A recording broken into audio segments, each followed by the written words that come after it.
You are listening to the Backstage Pass podcast, hosted by Hannah Trigwell and sponsored by Thomann. Hey Lauren, how's your week going? It's actually going really good, thank you. How is your week going? My week's going fine. Whereabouts are you? So I'm in like a bit of a weird setup because of the fabled coronavirus. I'm at a family friend's house because on the weekend that the lockdown happened, I was recording one of the people that live here. We accidentally interacted with someone that had coronavirus, and then I got locked down at their house, and I've just been here for a month now. So this is why my studio setup is a bit unique. Wow. Okay. So, that's really unlucky. It is. I've actually had a really nice time though, and we've ended up just recording the 2 albums now of material just because I've been here for a month. That's so amazing. It's makes sense. So is it a band or an artist? It's just a single artist. Her name's Clary. She does cello and other stuff, and it's a nice folky kind of environment, and it's okay if it's a bit lo-fi to record. Yeah, it's kind of cool now, I think, to have the lo-fi sound. Yeah. Do you ever get that if someone comes into the studio, they're like, can we record it as if it's been recorded in my bedroom and it sounds a bit shit?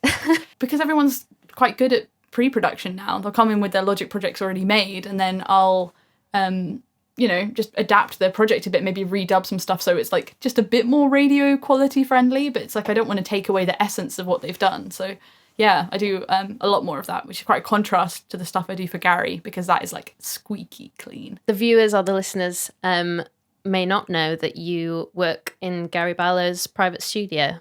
Yes, I do. How did that come about? That was, with anything, I think, a bit of a weird series of events. Last year, I won the European Pro Sound Award for Breakthrough Studio Engineer. Congratulations. Thank you very much. And I met Fraser T. Smith, who... oh my God, sure, really? A lot of people might... Yeah. Whoa, I'm a huge fan. He is incredible. Right. He won Best Producer Ever award, obviously. He then gave me his number and invited me to his studio. And Manon Grangin was there.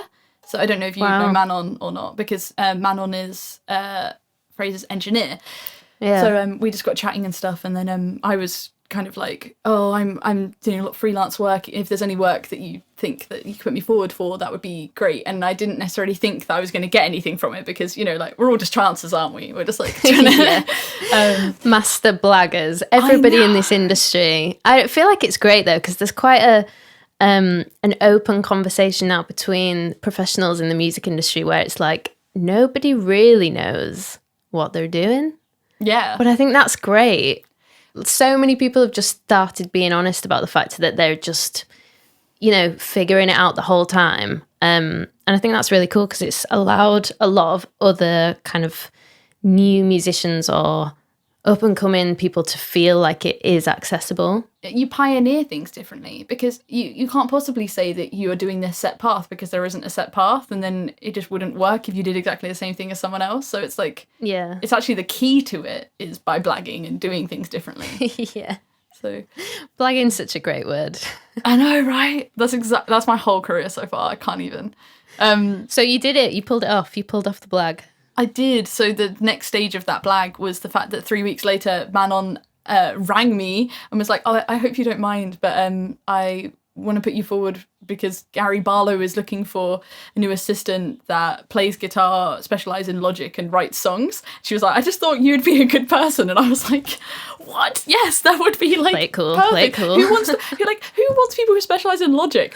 Gary Barlow, apparently. I don't know why I would have just naturally thought Pro Tools. It's because that's the kind of industry standard, but he wanted Logic. So and that's I actually am not very good at Pro Tools, which I've been in many a conversation about Pro Tools versus Logic, and I just think all the softwares have their own thing, and Logic was the one I've chosen. So yeah, fair. But yeah, so I did the interview on the Friday, and then I got the job on the Monday, and then on Tuesday I was in the studio with him and Craig David. What? No. I know. Craig David. Yeah. Oh wow, I'm so jealous of you right now.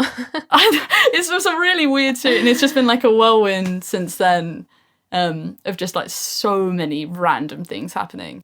Still very cool though. Yeah, in general, I work 5 days a week at his private studio as a production assistant is my official title, but that encompasses like so many things. It's like there's not a set job of what I do there. It's just like everything. Because you had, I think the last time we saw each other, we were in a writing session. Yeah. And we were writing a song that I think we'd both been listening to a lot of Billie Eilish because it was quite dark, right? We thought we were so edgy. It was until she dropped some new stuff, and then it was like, oh, this is so soft and tame. That's the studio that I've been working out of for the past like 7 years before I got this job with Gary last year. Because I knew that you had a studio called The Den, but I didn't know whether you called your studio that I've been to The Den or the studio at Gary's The Den. No, his is just his like Gary's studio and then stuff. So yeah, the Gary's Den. The Den is my Gary's Den. The Den is where I've recorded like most of the albums that I've worked on, like all the projects, all the like everything I've ever done was at the Den before I worked with Gary. Is that the first place you started recording and producing music from? Yeah, I mean when I started recording music, I just had Audacity and 2 external like Logitech laptop speakers, and like that was my thing. And then I built up a client base, and I built up and reinvested in, because I found with my mum someone at an open mic, and I wanted to have some recording experience that wasn't just recording myself. So we recorded her, and I recorded 5 tracks, and I recorded them really, really badly. And then I did that for free. And then I went to the next person and was like, oh, I've got this EP. Do you want to record with me? I charge £10 a song. And she was like, yeah, okay. And then she had an EP and then had £50. So then I used that £50, and then I bought a better microphone. And then I went to the next person and said, I've done these 2 EPs. Do you want to record with me? I charge £20 a song. And then I had £100 and bought a better interface, and just sort of built up from that. But that's such a brilliant way to do it. It worked really well. It actually turned out that on the second EP I did, the one where I charged £10 a song, it got played on radio. One of the songs got played on Radio 2. No. And I was 18 when that happened, which made me like, I think the like youngest female producer to have a track on Radio 2. I don't know, but it was very quick in the progression of things happening. Yeah, it's hard in the beginning to figure out what price, if you're making music your career, what kind of price you should be charging for things. Did you just think, like me, like I just started busking and I was just going to do it for free I didn't really think about what the charging situation would be from there so much as I just wanted to do it. Yeah. Is that the similar mindset that you had? Yeah, I didn't go in with a monetary mindset. I went in because the real reason I got into music production was because I was in a girl band called The Folk, and then later it became an indie pop band called Delora. And we were really lucky, and when we were like 15, 16, we started working with Island Records. And so when we were doing that, we were getting thrown into all of these amazing studios, and I was just the one that was like looking over the shoulder of the engineer being like, this is the coolest thing ever, like what does that do? And I at that point, that's where I was kind of like, oh my god, recording is how you can write the best songs in the world, because you can do all the layers, you can do all the sounds, you can reverse stuff, you can put effects on it and like everything, and that's where my like love for it came. So then I started doing home recordings using the speakers and a desk drawer and a beanbag as my studio. I love that first setup that you have there. You just think it's the most amazing cool thing, don't you? And it's just the worst set of speakers you've ever had, and like a beanbag. I know, literally. My first interface was a U2A, which is like just a 2 jack in, and then it turns it into a USB signal. And I was using like, I don't know, like a Behringer mixer to turn it from XLR to jack, like so that it could go into the U2A into my USB, into my computer. Just blagging right from the beginning. I know. But I don't know, that's like I guess it builds up a foundation, and I'd be lying if I said that I didn't think how I could sustain myself as a producer, which would be charging people and coming up with ways of doing it, but it was not my motive. It was just more like, how do I carry on being able to do this as my job? Because I got kicked out of school and I don't have any A levels or anything, or I have no qualifications. So I just like went straight out of school into doing music production. Yeah. So what's the difference for you in terms of like experience between working just in your studio and working like for yourself versus working 5 days a week in Gary Barlow's studio? It's a really interesting time, actually, because I've now officially been working for a year with him. Yeah. So it's been like such a change. I think there are pros and cons to both. So as a freelancer, I'm hustling all the time, trying to get work and constantly trying to keep people in the loop. With Gary, it's like more stability. I always know that I've got work. I always know I'm going to have a salary, which is something I've never experienced. Like, this is my first job working with Gary. So I would say I really enjoyed the freedom of freelancing and being able to work and say, yes, I want to work with you. No, I don't want to work with you. Or someone being really talented and then being like, I have no money. And being able to have the power to be like, okay, we'll work something out then. And then also be like, working with other people and being like, I don't think it's the right match, and being able to say no. Yeah. And I think that's what I've enjoyed about being in my current location, is because there's no time scale, there's nothing specific about it, there's like nothing. It's like, it's the first time in a year that I've managed to work on a project that is purely for just recording it and making it sound good. Like, and there's nothing, it's just, and so that's like a big difference, I would say, between the two, is the freedom of the projects. When we were writing a song together, I noticed that you were using Splice. Yeah. Are you a fan of Splice? I am a fan of Splice. I think there's been a lot of controversy around Splice in general, and mostly negativity from people that don't use it, so don't really get what it's about. I mean, I use Splice for finding, the golden egg of trying to find a good snare or a good kick, or I will make sample libraries out of like just single one shots. I won't use loops of things. Yeah. Like maybe I'll use a loop of a hi-hat pattern, because that's probably the thing I would use it the most for, snares and hi-hat patterns. Because I don't know, I like that. I wouldn't go for them for melodic or chord progressions or anything like that personally. I just think I use it for drums, and then I'll just use it in EXS and just make my own library out of it. Yeah, fair enough. What's your experience with it? What do you use it for? I haven't used it a lot, like in a production sense. I think I've been in quite a few sessions more recently that seem to be using it more and more, producers using it more and more. And I personally don't have anything against using sounds or even sections of loops from sound libraries, because unless you're recording it completely organically yourself, it's just a sound from a different place. So I don't really get the negativity around that part of it. Have you worked with anybody who is like, oh no samples, no loops? Yeah, I mean, because my background was folk and then hardcore pop. Like, right. So, and then my personal preference is like indie punk. So it's oh wow, like, which is where my artist project kind of sits more as like the sound.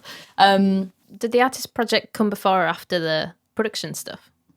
It came after. My thing kind of went girl band time, touring session musician, producer, and then just producer, and then artist producer, and then now Gary and artist. Right. So, like, kind of how it... the artist project was completely born out of the fact that I was getting a bit fed up of always working on other people's music and, like, not being in a band. So that's how that kind of sparked out. But, like, for instance, on my artist project, I probably wouldn't use anything from Splice because I like organic drums. I'll always get, like, a drummer in. I'll always get session musicians in to work on it. And then with the folk music, they just don't want samples. Like, and then in the pop music, super want samples. The funny thing is, I don't know if she knows that I do this, but she basically, Katie Ray. Katie Ray's a songwriter. Yeah, she's incredible. We've been friends for since 7 years or something. She gave me her login for her Splice, and then I also have my own Splice account, and I basically just log into her Splice account, go, what are the freshest beats? Like, what's the freshest stuff she's downloaded, and be like, yoink, yoink, yoink, yoink, and I just steal it from her. Cause I don't know if she knows that I do that or not. She's gonna find out. She's gonna find out. I'm not using her credits. I'm just taking the ones she's already sieved through. Brilliant. But yeah, so that's I probably get most of my samples. That's just from very efficient. That's just a very efficient way of doing it. Well, because I use the other thing that Splice is really good for is for plugins. So I have Ozone, and Ozone's really Right. good for when you just need to quick bounce off masters for people and stuff when they just need to hear the track, and it's like she has access to that, so swings and roundabouts. So I was writing a song with Katie Ray a few months ago. And I had no idea that you two knew each other. But she Really? said that you go way, way back. Yeah. It's just, I think the songwriting circle is much smaller than you actually realize. I've met a lot of different songwriters who know each other, and I'm like, what? But you seem to be in completely different spaces almost. Yeah. But how did you two meet? She played cello in my folk band, and it's so weird because she wasn't a producer at all like 8 months ago, and I'm not saying that I'm completely the influence, but but then she said she'd just started recently, just kind of figuring it out, but she seemed to be pretty fluent already. I actually think she's like one of the best. I'm not even just saying that extra friend. I actually think she's one of the best producers. She seems like a real natural with it. To say she's only been going for 8 months. Yeah. It's insane. I mean, she's doing so much writing stuff, and obviously she's got all the Shire's cuts and as well now, like on the Shire's album. Yeah. She's just smashing it, really. Is that why you're trying to steal all her samples? Yeah. I'm like, what you got going there? Yeah. But it's nice because we've been managing to work on each other's projects and stuff like that as well. So it's nice to have that. Like, I along with a lot of my other friends, like I really like bringing people in on projects. So I'll just, if there's anything I think that it makes sense, I'll link people up or get them to work on mine or ask to work on theirs or things like that. And because we ended up writing a song for a movie, which is the Caitlin Moran book, How to Build a Girl. And, amazing. Do you know Girly? Do you know the artist Girly? Yeah. So me, Girly, and Katie wrote the song How to Build a Girl for the movie How to Build a Girl. Which was cool. such a random thing. We were just like hanging out, and then like that's what happened. And I guess that's kind of how naturally things in music happen. Friends of friends, it seems to be always the best way for me anyway, networking. I don't know how you feel about that, but networking to me is just really strange with strangers. I find it really hard to be like, this is what I do, this is who I am, these are my achievements. I just feel really uncomfortable saying that kind of thing. But when you meet someone and you just click on a personal level, it's just so much easier. Yeah, I see that. I think the thing is, it's like strangers become friends, I guess. Yeah. So it's like you end up seeing. I used to have like such a mindset about networking, which is that you'd have to go in there and you need to set up your pitch and talk to people straight away, and then like bam, and then you realize that you're going to see them again. This isn't the last time you're going to see them. You don't have to queue up to talk to that famous person that happens to be at the event. It's like you probably will actually cross paths again if you carry on working. So it's like just work with what you've got and who you know, and then just play the long game. Yeah, absolutely. That's what I feel. It does feel like you have to do some kind of strange performance, especially when you meet someone who you really look up to and you're trying to impress. You're like, oh, I need to get these things in. If you're an artist and you're on the radio for the first time, you're like, what are the things I need to plug? These are the things. I've never been great at that. Have you ever met like a band or an artist at a gig and thought, yeah, I want to work with you, I want to record some stuff with you? Oh, all the time. That's like, do you scout people like that? Yeah, that's so the way I started off was doing a lot of scouting, especially like my advice to people that are trying to get into music production is I went to open mics and just found people who hadn't recorded before, and because they won't have a high standard or a bar, so you can really learn your craft doing that. And then as time went on, like, because I was gigging, it really helped when I was in a band or a session musician. I'd pick up so much work doing shows because I would then speak to the other bands and ask them if they need any recordings done, and that's kind of how I got quite a lot of work. And then just before I got the Gary job, I was like set up working with a few people, and I just had to like cancel all of my sessions and all of my gigs. But it was worth it in a way, depending on what decision you wanted to, like where I wanted my life to go. Yeah, for sure. But it's like, that's something I love when you see a band and you're like, oh my God, that's so good. And then you get to work with them. Like, that's dreams, I recently had a session with an artist called Stevie Parker, who I had gigged with like years ago. And I saw her the first time because she was supporting Soak. And then I happened to be in the band that was supporting her for her own tour. And then we just got chatting then. And then 4 years later, we had a session, which was like 2 months ago. Whoa. How did that go? It was really nice. It was really nice. It was at the home studio of where I live in London. So again, it wasn't like super amazing setup, but you know, when you're writing songs, it doesn't really necessarily always matter. What kind of genre was she? She's like alternative, like it's not really pop. It's got kind of like, I don't know, high vocal piano guitarness. I'm just getting so self-conscious now, the thought of her watching this interview, but she's not going to watch it. And now I'm like, this is weird. You said what? You think this is pop music? I know, literally. Some people do get offended by that word, and I can understand it in a way. I love pop though. Pop's great. Pop's where it's at. I don't know. How did you feel about Busted when they were big? Okay, so about me. I did not listen to music before the age of 14. I did not like music. I like really hated music. And I learned to play guitar and when I was 11, and I made my own band and I wrote my own songs straight away because I didn't like other people's music. I was really weird as a kid. Whoa. That's really intense. I know, right? So you started writing music because you didn't like other people's music? Yeah. That's blown my mind. That's absolutely, but because I'm completely the end of the spectrum. I'm like, I was listening to this music that my mum and dad were playing, and I was like, wow, this is beautiful. I want to make this, like even if it was an exact replica. And you were like, I hate this. I want to make something different. Wow, that's amazing. Yeah. That's really unique.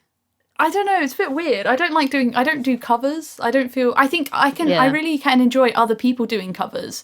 Because I really like that. As the producer in me, I specifically like hearing other versions of songs. You feel like you have to say that because I did covers. You don't do covers, what? Yeah, I feel completely obligated. No, but that's the truth though, as in like, because being a producer, you can make a song sound anything, and I think when people do covers, that's their version of producing a song. I saw some TikTok videos that Katie Ray was doing recently. They're so like, good, aren't they? Oh my god. Yeah, really good. Really good. So she records a song in the style of a different song, and they're both famous songs, right? Yeah. It's just so cool. But the thing is, she's very talented as a musician, like as a pianist and a singer. And I think that kind of means that she innately hear, and also she was classically trained, so she can hear things and then like replicate them. And stuff. Were you classically trained? No, I don't have like any. I can play guitar. I play guitar and bass as my thing, and I can play producer piano, as I call it. Okay.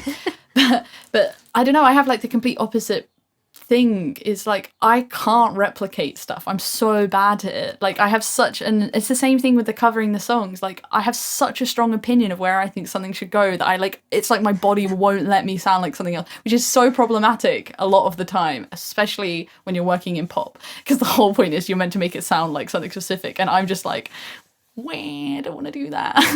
But then I guess what you're coming out with is super unique and, you know, interesting because it sounds like you, and probably nobody else sounds like you in that way. Just when I was still doing a lot more freelance stuff, I found people would come to me because they would say, I love your recording style, I love your production style, I want to have tracks that sound in that vein. And even when Gary asked me to produce something, he's like, do your thing on them now, because I think he's realised because I really like guitars.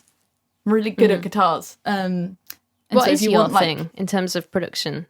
What would you say is like what makes something your sound? Guitars, like guitars. Yeah, lot of guitars. Guitars, but like not necessarily a lot. Just like the right guitars. I really like building textures around that as my primary instrument. And then the other thing is like because I work with genuinely by coincidence, a lot of female artists. I really like making the vocals like really clear on top. So like that's like something. It was really noticeable that I didn't realise because again I didn't listen to a lot of music, so I was just doing what I thought sounded right, and then hearing it like when it gets played on the radio versus the other songs or things like that, it's like my song would come on and you'd like almost know it was produced by me because of the style that it was in, but I got really self-conscious about that because I was like, that means my tracks aren't professional because they don't sound like other people's songs, and I was just like, oh. It's just a new style though, right? Was that an EQ thing that you were doing? Yeah, I mean it was EQ. It was just putting the vocals up quite high but not compressed. Right.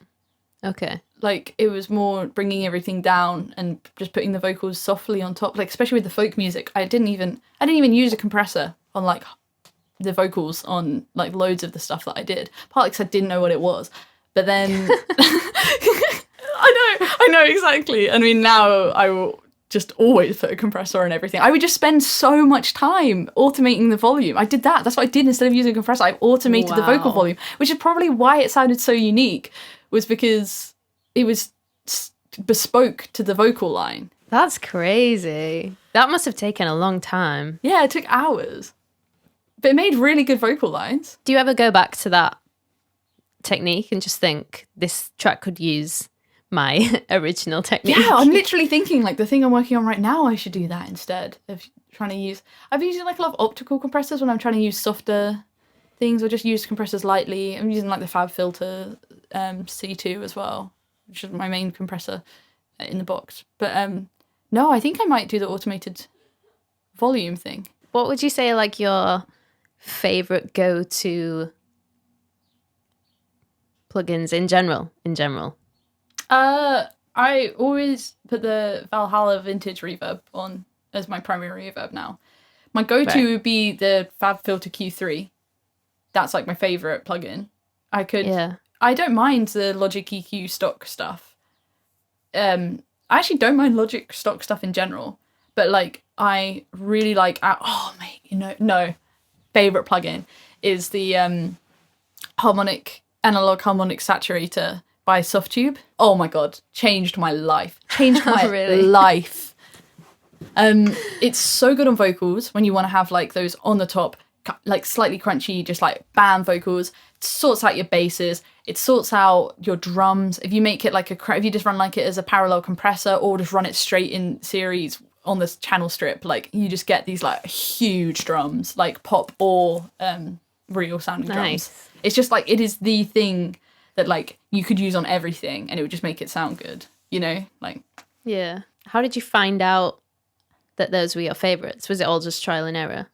Yeah, I mean, I'm very lucky because although I didn't get trained at all using Logic, I've just met a lot of people along the way and everything. And the Softtube one was through this company called F9, who we've been inadvertently working with. And James from there basically just sat me down and was like, this is how you do drums. It basically just sorts out all of your bass responses. It has like specific peaks, and you basically can control so much of your low end in the mix, and so you can really sort the differentiation between your subs, your basses, and your kicks, so that the bottom end is like really tight rather than like muddy. So yeah, I really like that as well.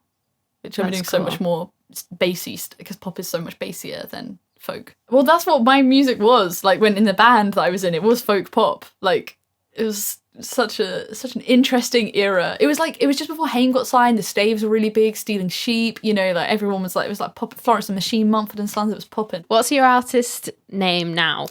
So my artist name now is Didi, which is spelled D-I-D-I, and that is a play on my last name, which is Deakin Davies, because people would just call me DD, like Deakin Davies, rather than Lauren Deakin Davies. When you said D-I-D-I, I was thinking, is that a play on D-I? You know? That would have been punnier. Just like, I need a D-I box.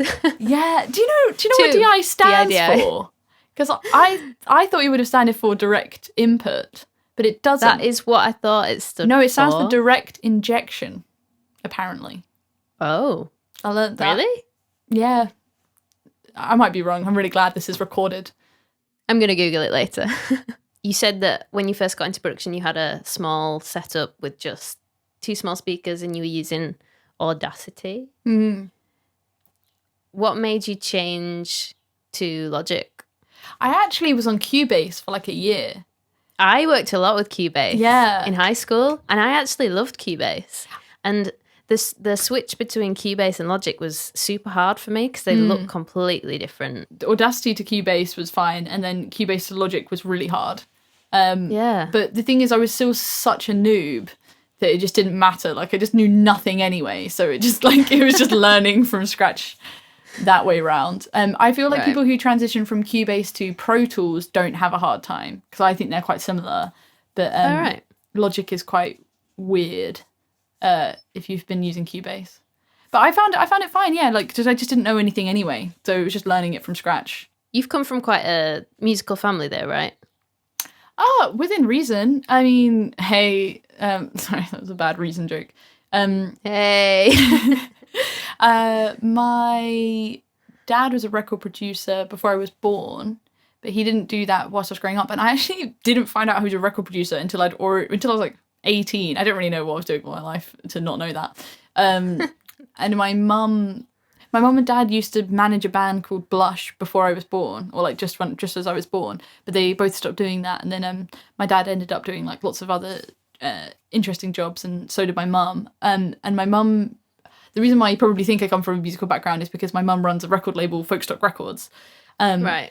But that was set up post me becoming a producer. So I think she kind of saw it as like, oh, okay, I have a studio at the house and my daughter produces music. I love promoting music. I really like this genre. She was managing my band, the folk band, for a while as well. So she ended up meeting like loads of people. Oh, that's cool. And then we kind of ended up doing this like boutique label where she'd find the artist, shoot them down to the bottom of the garden, I'd record their music, send it back up again, and then mum would PR it and put it out to the world. Whoa, that's like a machine house. Yeah, well, we put out... So I've got like more than 300 commercially released tracks that I've worked on or produced. That's like, amazing. And that's, I guess, and that's something I'm so lucky and privileged to have, that she was so supportive and such a powerhouse of a person to do that. But yeah, so like, yeah, that was pretty fun. How is it working with family? Did you find that just to be easy? Because you're on the same wavelength, I guess. Yeah, I think me and my mum have got very similar mindsets. So I think it worked really well. But there was obviously things that we didn't necessarily always thought was right. But I don't know, I've never really clashed with her, like personally. Yeah. I think she's very like, because I have like quite a lot of learning difficulties, and I did when I was a kid. And I think she very much like stepped in, and so she learnt how I work really well. So when we were working together, it was just sort of, I guess, a continuation of her like being the understanding person that she was as I was growing up. So yeah, we just kind of get on really well. When you've got a parent who's so supportive of whatever your passion is, it makes a huge difference. Like I know some of my friends as I was growing up were also into music, but because their parents weren't as supportive of it, even if they weren't thinking about it as a career, just in general, it became something that was kind of pushed to the back and then eventually, naturally just dropped off the edge of a cliff and they never did it ever again. Yeah. But I think that's such a shame because a lot of people, even if they're not making money from it or doing it as a career, find it great to have that as an escape. And, even if they're writing songs in the bedroom, to get that out as kind of therapy. I know I did, like when I was growing up, it was never about a career thing. It was just, I'm sad or I'm anxious, I'm a teenager.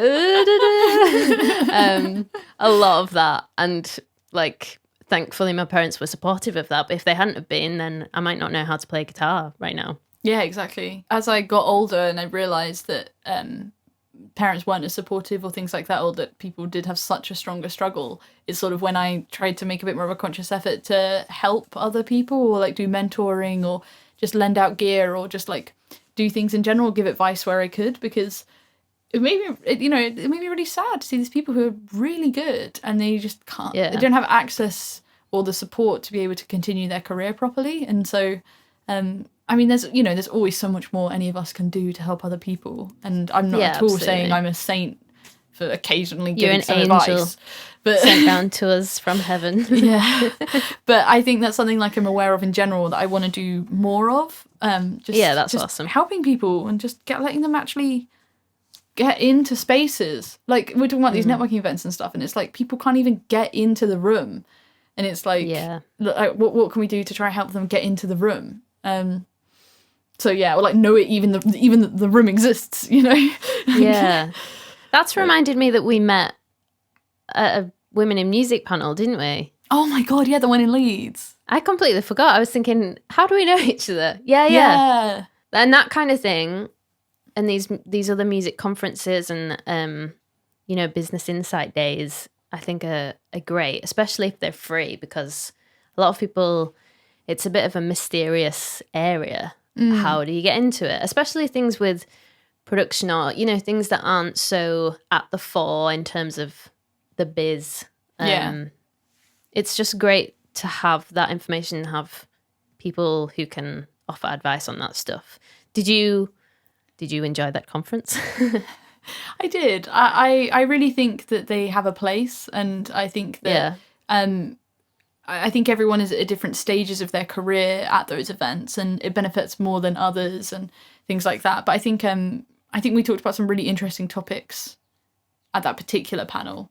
But yeah, no, I think panel talk was great. I did one for Rebalance on International Women's Day, just the weekend before everything went crazy. Oh, cool. And and that was a really good event. Like there was some really incredible people there, and I think that maybe the panel information isn't always the most interesting or useful sort of thing, but the fact that you get to meet all of the people is integral to like progressing your career, in my opinion. I've had some great conversations with people after things like that. You are a very humble person. Wow. But thanks. you are award winning, are you not? I'm a couple of award winning, yes. So I won Best Producer of 2017 and 2018 for the NMG Awards. And That's pretty amazing. Thank you. 2 years on the trot. Yeah, I won it the first year it was around, and then I won it the next year again, and then I just didn't enter the third year because then I was working for Gary Barlow, and then I won the PSN. I won the European Award for Breakthrough Studio Engineer. It's such an amazing award, but let's put it this way: there were 30 men nominated in the category. I was the only woman, and then I got put in the top 5, and I was the only woman. I was probably the only one under 25 as well, because I was 22 when I won it, I think. Yeah, I must have been 21 or 22 or something when I won it. And then I won it. And then the next year, I'd also been nominated for Breakthrough Artist of the Year with my DD project. And I'd also been nominated for Best Indie Artist or something like that. And I was like, oh, I'm not going to win these. And then I ended up winning Best Producer again and then Best Breakthrough Artist. And I was just like, I always wear like really ridiculous outfits as well. Like I'll just wear like, I think at the PSN Awards, I think I just wore a full checkered outfit with a green t-shirt and like Vans, and I had pink and white hair. I don't know, it's just like you have to stand out. It's very rare that you can do that and it not look weird. Yeah, even the other day I was walking down the street and I realised that I had the same colour, and they were coloured. They were like red colour trainers, jumper and hat on, and I had this moment of, wow, I'm so extra right now. This is unacceptable. But if I'd have been in an awards ceremony, I would have earned it. Yeah, I mean, maybe your life is an awards ceremony. You should celebrate every day. I like that. My life is an awards ceremony. I like that. That's very good. I'm going to use that. I personally have really struggled with quite severe imposter syndrome this whole time because I just don't think I'm that good. And it's not even like I'm fishing for compliments. It's like I inherently don't, I like really have such a block on it that I've only recently got over. And the only reason I got over it was because I realised that people don't necessarily think I am the best in the world, but they think I'm good enough. You know, right, yeah. Like I think I have because of the awards, because of all the things I did at such a young age and everything. People are like, "Oh, she must be like the best thing ever," and I'm like, actually, no one really cares. And if you can get what they need from you done, then that's all that matters. And that kind of makes me think back to what you were saying before about, the blagging situation. There's no set path, as you say, though, like the right way to do things necessarily in each area of the industry, which there's a lot of people in the industry that I've met that do have imposter syndrome. And I think maybe that is linked to there not being a direct path, because every single thing that you do, even if you achieve something that you have previously thought is impossible, you're like, but am I supposed to be further on than this? Or am I on the right track, or is this the right thing that I should be doing? Yeah. And so, yeah, like there's been so many people that I've talked to in the industry that have imposter syndrome, and it's always made me think, why is that? Why? Because I don't necessarily think that there are many other industries where there are a lot of people who have questioning thoughts about their own achievements or career, And maybe it is that there's not a clear kind of grade that you can put yourself against and see, you know, am I on the right trajectory? Or Yeah, I think that's exactly it. I think it's like just not having a set, you should have achieved this by this time or done that, or like, am I even doing, I think there's a lot of people questioning if they're even doing the right thing, like how they even managed to have a career at all, because they're like, I don't even have a slightest glimpse of what I'm doing. You know? All right, I think it's truly, though, the feeling of being rumbled. So my biggest fear, especially for the last year, was that I was going to get fired because Gary would find out that I'm actually a terrible producer. Like, I'm not going to lie, like that's like a real big problem I've had. I literally only just got over that. And it's what's it like working with Gary? It's really good. He's so skilled. He's a really good producer. I didn't realize. Like, really? Yeah, he's such a good producer and a really good arranger. He's just like, I would never have guessed that in a way. I know he's a great songwriter. I think it's been really well documented how many songs and hit songs he's written. But yeah, I had no idea that he was into production as well. Yeah, well, he has like a couple of like we have the main studio in London, but he has like his home studios and stuff like that, and they're really good setups. And he does all the production for his stuff, or like most of the time, or at least for pitching. And then Ryan, the other engineer, who's in the studio. There's 4 of us in the studio. It's Gary, Ryan, and then his assistant Elisa and me. And Ryan just mixes and engineers everything. So it's like they've got a really good synergy because they've been working together for like 20 years or something. And then I've like come in like, hello everybody, and then just kind of putting average guitars on things and kind of making it's kind of tracks like you've graduated from your machine pumping out music house with your mum to Gary Barlow's house. It was literally, well, there was a small interim between those two, which was that I worked 3 days a week at a studio called Sound Lab Studios that was in East London, which was 10 minutes from where I was living, which was really helpful. This is ridiculous. The shifts there, that schooled me, but not necessarily in production or engineering, but like the sessions we'd have in. We did this thing called, there's a quite big YouTube channel actually. Do you know the YouTube channel called Black Box? Yes. So it's like Grime Daily, but like it's not Grime Daily. So good description. That is what it. Yeah. And it's like a lot of grime, drill, just like standard R&B and stuff. Basically, that studio is where Black Box is hosted. So once every other week on a Sunday, I would do a shift from 11 in the morning till about 2 a.m. at night.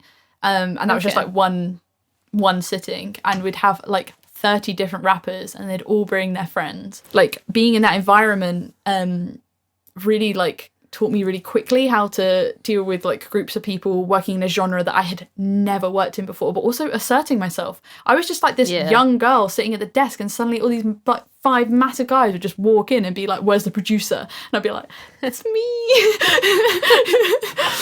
You know? So like I now understand like what good grime is, like, you know, versus bad grime. Before I couldn't even differentiate, or like it taught me so much about like where pop music has taken specifically from like underground trap, grime, drill, and what bits they've taken to put into pop, and like I know so many more artists and kind of things like that, and that's something that I would have never thought I would have experienced. I just wouldn't have experienced staying in the Den or working for Gary Barlow. So it's like it was really good to have. I mean, retrospectively, I like it. At the time, oh my god, the most ridiculous shifts. Were you still working at Sound Lab when we wrote a song together? I think so. I worked there for 6 months, the back end of the year before last. Because I remember us talking about, you know, what kind of music you were into and how you got into production. Because I find production like fascinating, even though I don't do it as like my main thing. But there's only so many hours in the day and all that. Yeah. But I find it genuinely quite fascinating how people get into it. And I remember talking about the kind of music that you were listening to, and then I was like, oh, so do you record that kind of thing? You're like, no, I mostly do grime. And I was like, oh, really? Yeah. Oh, okay, cool.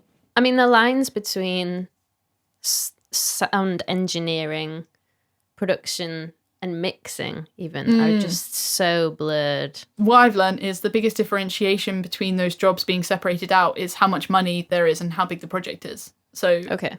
usually if you're on a small project for independent artists, you'd be the engineer, the producer and the mix engineer, and maybe even the mastering engineer, like all in one. And then as you get to the next tier, maybe the producer will do all three, and then you'd get a separate mastering engineer. And then you go up to the next stage, and then maybe the producer might engineer and do that, and then you get a mixing engineer, then a mastering engineer, and things like that. And the further up you go, the more there is differentiation between the roles. Yeah, because I've worked with producers before who I've been like, oh, now we'll get it mastered, and they're like, oh, I've kind of mastered it as we've gone almost. I would say a big thing as well, though, is just like technology's got a lot better. I don't think you need to do... You don't need those jobs all separated out because you actually kind of can do it all in one go, like all as one person. Especially because I think mixing completely changes a song. So the mixing part is still creative. And so if you're a producer that knows how to mix, then you're probably going to get a better product in a way, because as you were producing it, you had a vision of how you wanted it to sound. And the mixing is just making sure that it confirms the vision that you had it sounding like. Because, I've sent mixes off or things like that to other people, and I'm like, that is not what I thought. And then other times they've sent it back and I've been like, that is not what I thought, but I like it. So yeah, definitely. I feel like the songs, as you say, the sounds even of stuff completely can, if you allow them to, change in the mixing stage after production. But hopefully for the most part, it's a good change. Yeah. I mean, there's always battles, isn't there, between like... I think also an interesting thing is, because I would say I'm a mix engineer as well, is like telling the artist when to stop. Like, they just don't know when to stop, like how finicky you're getting. And I think before I always used to take that personally and be like, oh, I keep messing this up, I can't keep getting it right. And then as I like did more and more work, I was like, no, they just don't know where you're meant to stop on like how refined or how much you change that like little thing, or like how much people will not notice that you want your vocal half a decibel up on that one word. Like, and it's... Yeah. Unfortunately, we are out of time, but it's been so great to speak to you. Thanks so much for talking to me today, Lauren. It's been awesome. Thank you for having me. It's been a pleasure to be on.